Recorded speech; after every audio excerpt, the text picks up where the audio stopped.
Good afternoon, everybody. Welcome to COP. Welcome to Glasgow and to Scotland, whose most globally famous fictional son is almost certainly a man called James Bond, who generally comes to the climax of his highly lucrative films strapped to a doomsday device, desperately trying to work out which coloured wire to pull to turn it off, while a red digital clock ticks down remorselessly to a detonation that will end human life as we know it. And we are in roughly the same position, my fellow global leaders, as James Bond today.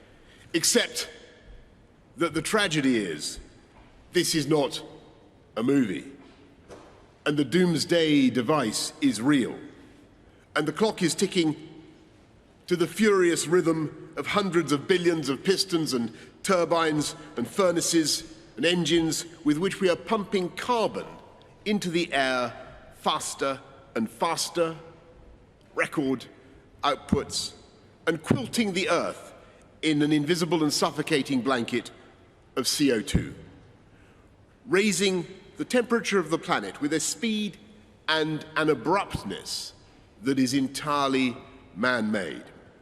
And we know what the scientists tell us, and we have learned not to ignore them. 2 degrees more, and we jeopardize the food supply for hundreds of millions of people as crops wither, locusts swarm.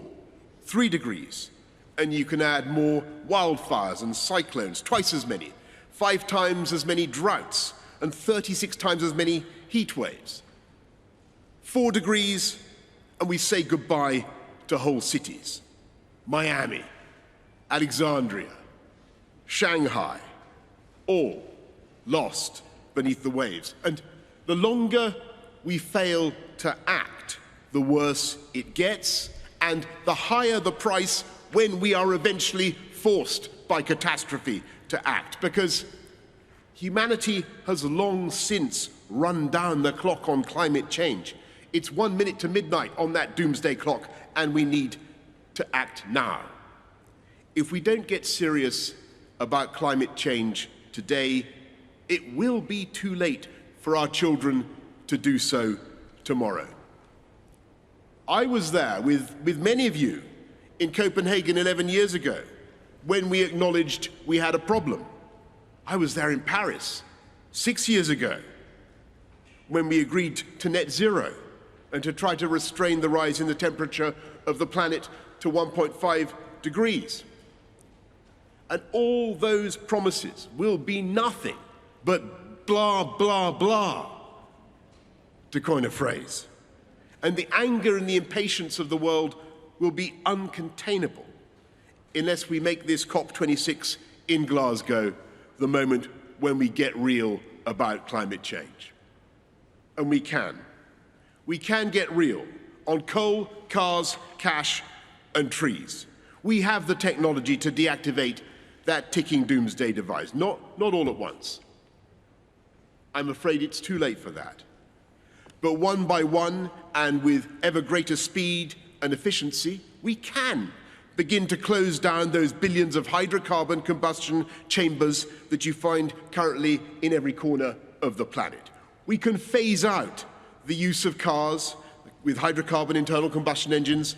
By 2035, we can do that. We in the UK are leading by ending new sales by 2030. We can end the use of coal-fired power stations. We can do it by 2040 in the developing world, 2030 in the richer nations. We can plant hundreds of millions of trees, 1 trillion. It's not technologically difficult. And halt and reverse deforestation by 2030. Not just because it's a spiritually uplifting and beautiful thing to do, but because that is the way to restore the balance of nature and to fix carbon in the air. And as we look at the green industrial revolution that's now needed around the world, we in the developed world must recognize the special responsibility we have to help everybody else to do it. Because it was here in Glasgow 250 years ago that James Watt came up with a machine that was powered by steam, that was produced by burning coal. And yes, my friends, we've brought you to the very place where the doomsday machine began to tick. And even though for 200 years the industrialized countries were in complete ignorance of the problem that they were creating, we now have a duty to find those funds. $100 billion a year that was promised in Paris by 2020, but which we won't deliver until 2023, to help the rest of the world to move to green technology. But we cannot and will not succeed by government spending alone.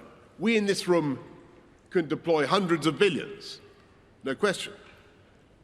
But the market has hundreds of trillions, and the task now is to work together to help our friends to decarbonize, using our funds, the funds we have in development assistance, and working with all the multilateral development banks so that in the key countries that need to make progress, we can jointly identify the projects that we can help to de-risk so that the private sector money can come in just the same way that it was the private sector that enabled the UK to end our dependence on coal, become the Saudi Arabia of wind. We have the technology. We can find the finance, and we must. And the question for us all today is whether we have the will. And my fellow leaders, as I look around this room, I don't want to put too fine a point on it, but we all talk about what we're going to do in 2050 or 2060.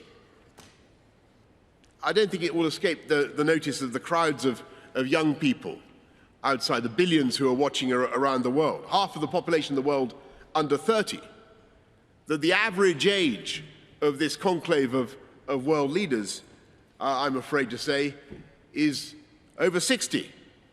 I fully intend to be alive in 2060. I will be a mere 94 years old, even if I'm not still in Downing Street. But you never know.